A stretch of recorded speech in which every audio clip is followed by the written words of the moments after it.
AITA for insisting on sleeping on puppy pads during my period? I am not the OOP.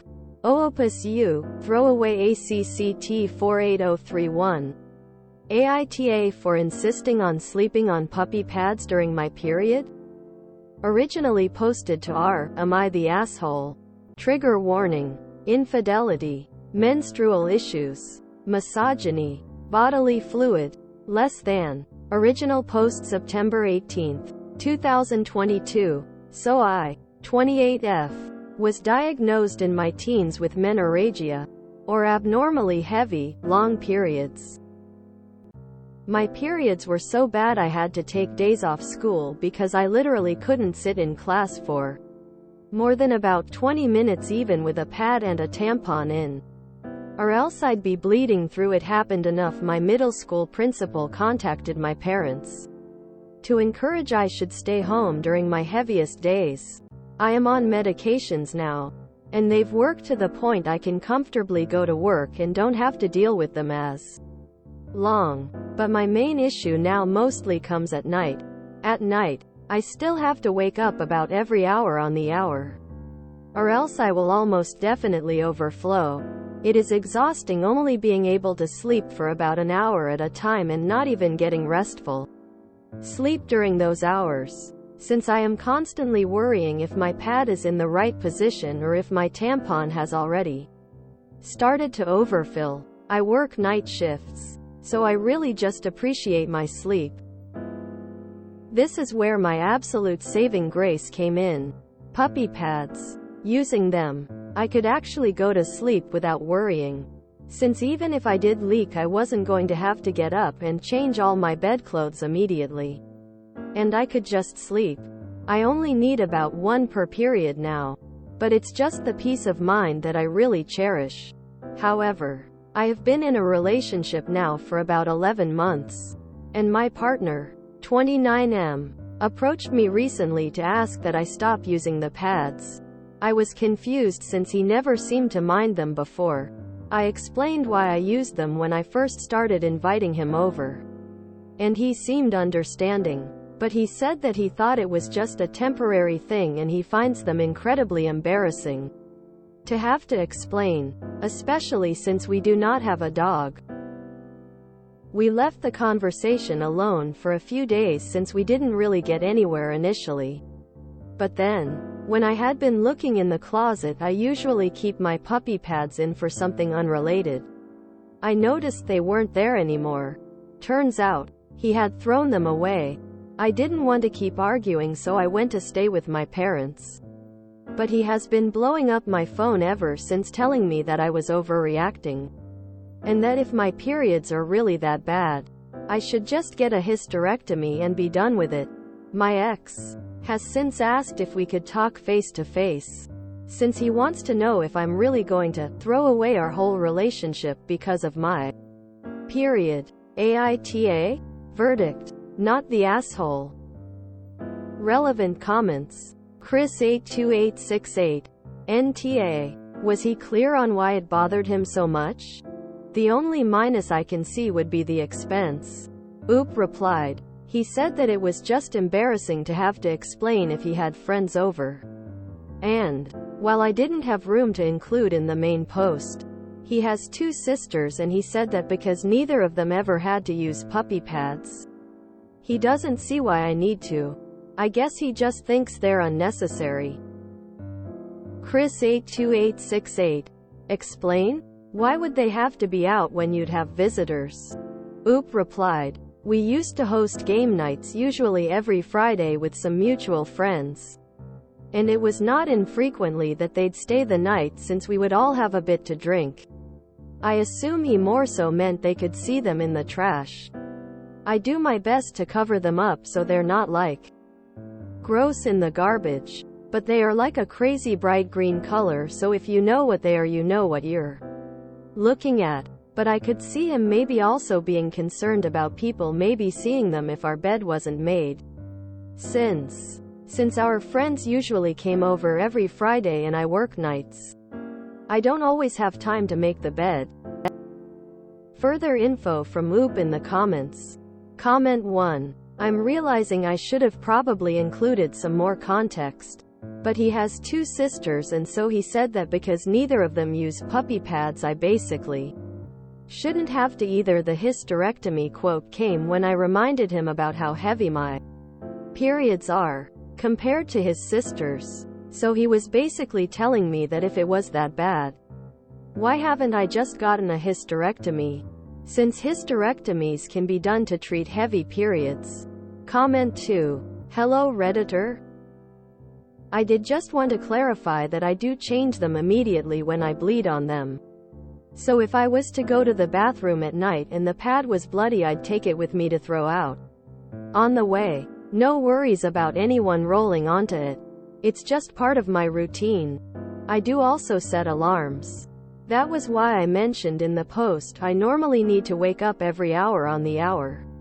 I set alarms at 1-hour intervals to go change. But especially on my heaviest days, that is usually not good enough.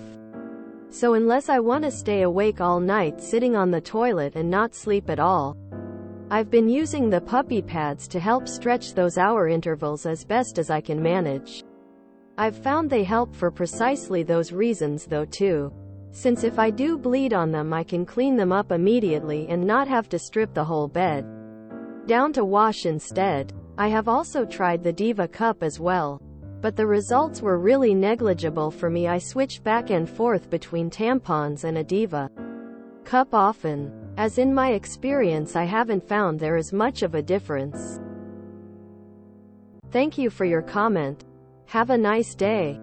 Update September 19th, 2022. Well, this is an unexpectedly quick update for sure, but an update nevertheless. I did want to quickly thank everyone who offered their thoughts on my previous post. It might not have been super clear in the original post, but our original argument happened about 2 weeks ago. Time elapsed between our original confrontation and me leaving was a little less than a week. And I've been gone now for about a week and a half. And I posted my story earlier, basically at the end of my rope, thinking over what had happened and wondering if I really was just overreacting. So thank you, dear Redditors, for helping clear my mind. Also thank you to everyone who recommended alternatives to puppy pads that might suit me better. The main reason I started using them in the first place was just because my parents had some left over after training their dog at the time, and I had been living with them. So I just happened to have them on hand. I will definitely be trying some alternatives, though. So thank you for all the recommendations. On with the update, though. After spending a few hours reading through the responses to my original post, I felt validated enough in my feelings that I actually reached out to his sister, since I didn't want to meet my ex face to face like he had asked. She in turn asked me to call her. And while I won't get into exactly everything we said, she eventually admitted that my ex had actually been cheating on me. And she only learned about it after we had already broken up, because he had been complaining about me storming out. She didn't know how to reach me until I reached out to her.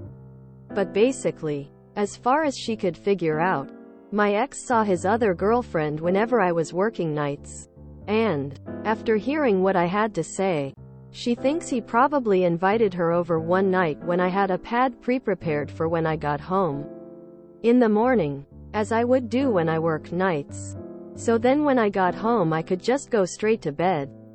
And she probably saw it, leading to him having to explain it to her.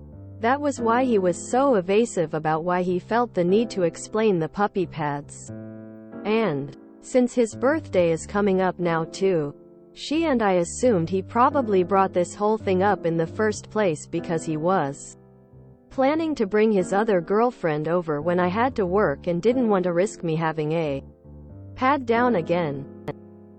Suffice to say, X is staying my ex, and while I am a little upset that his sister didn't find a way to tell me about the other girls sooner, I don't blame her at all.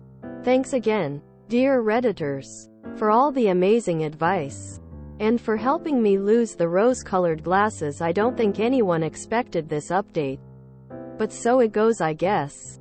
I won't be checking this as frequently anymore since it has been an emotional 2 weeks leading up to today, and will undoubtedly be while I work on moving on.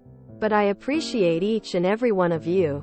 Less than 3. This is a repost sub IAM, not the oop. I'm starting to think cheating should immediately be suspected in the case of a partner getting angry about some minor habit that has existed since before the relationship. E.g. the lotion man incident. Saying, just get a hysterectomy, is wild. Like it's not a serious and irreversible medical procedure. That's a whole field of red flags in itself. So he told her she was overreacting, while telling her to remove one of her internal organs because he feels embarrassed occasionally? I remember commenters saying, he brought a girl over to sleep with her in your bed. That's why he finds it embarrassing. The audacity of her ex to act like her period inconveniencing him should be her biggest concern. When it's debilitating for her is mind-boggling. This is such a great example of the amount of gaslighting women get about their own body. She literally came to Reddit to ask if she was overreacting to someone saying she should just get a hysterectomy for their own pride, which was actually so it would be easier for him to cheat. The funniest part is him thinking a woman can get a surgery that stops the ability to get pregnant, when it's not life-threatening. And the most depressing thing is I know somebody whose daughter was treated for cervical cancer and THR doctor apparently was holding back because she wanted her to still have the option to get pregnant. Fucking cancer. Guess who still has cancer, and I told them to get a second opinion ASAP. So glad that guy is an ex. What a jerk. Most people have no clue how debilitating a really heavy period like this can be. It's so abnormal from the typical experience and physically devastating. I have so much empathy for OP. My life was absolute hell before I got on the right medications. And it's still really tricky. It's not exactly a reason you can explain to your job. I'm still not sure how I made it through the worst of it. On one hand, I'm going to go hug my partner for being the absolute opposite of this douche nozzle. On the other hand, I think OP and everyone else in this situation deserves that kind of understanding. And I said, "Bitch," to seeing that boyfriend's response. Her puppy pad idea is pretty brilliant for her situation. I'm glad for so many reasons he picked this hill to slip and fall down. The trash takes itself out. I knew a lady who gave up and wore adult diapers during menopause due to the crazy heavy flow. Not sexy, but I think that would be easier than a puppy pad. And still sheet saving. Also maybe a menstrual cup? I used one. With a pad. For the last 15 years I menstruated. I mean, if your flow is that heavy, you're going to do whatever possible to not make a mess. I was hoping that the solution was going to be getting a puppy. I know there are probably lots of medical pad options to switch to instead, like for elderly and such. But I actually think the puppy pad idea is brilliant. I'd bet they're 1/10 the price of medical grade ones. Pretty clever. Just get a hysterectomy. Right. Like there are any doctors who will just do that. Women have to suffer for decades and give birth to multiple children or be near menopause before doctors are willing to do a hysterectomy unless it's literally life and death in that moment. Like the woman is bleeding out in her or something. No woman can walk into a doctor's office and say, "I want a hysterectomy," and expect to be taken seriously. Especially if she's only in her 20s. What a raging douche, good grief. I had a wild spell once where I was 5 days into my period. Almost done. And just started pouring blood at 6 a.m. for the next day and a half. I was saturating AS tampon in under an hour. So plus 10 milliliters an hour. My limbs started going numb. I couldn't stand up. And I was just so incredibly tired. But I was bleeding too hard for the old tampon and pad combo to save me for more than an hour a pop. I sat in the shower for relief and noticed I'd have pumps of blood every 710 minutes. Which told me I didn't have an internal perforation. I wanted to try and wait it out. I ended up using a puppy pad. They're identical to the disposable pads they use in hospitals. It let me sleep for more than an hour. I didn't have insurance, so I was trying to avoid the hospital. I remember lying in bed and trying to calculate how many hours until I'd have lost enough blood that I'd have to go to the ER and get a transfusion. I also remember thinking that bleeding out wasn't a bad way to die. I was so numb and sleepy, and obviously not thinking too clearly. My heart goes out to this lady for having to experience something like that every month. I literally thought I might die. Not that the thought bothered me at the time. I had a bizarre peace about it. Bleeding out's weird, y'all. Wow, what an update. I'm amazed by all the unreasonable and angry men on Reddit who end up being cheaters. Best wishes, op. God, I wish I had thought of puppy pads instead of trying to cram 46 pads in my undies every night of my period. For anyone else with really heavy bleeding, especially if you don't want to or can't use hormonal birth control to manage it, or if it doesn't respond to HBC, then you should ask your gynecologist about tranexamic acid. I don't mean this as an ad, but it was a lifesaver drug for me. Doesn't matter how weird the initial post, the update is always cheating. So glad they broke up. If you enjoyed this video, please check out our playlists full of similar content. Epicaricast is like doom scrolling for your ears. Please like, share, and subscribe.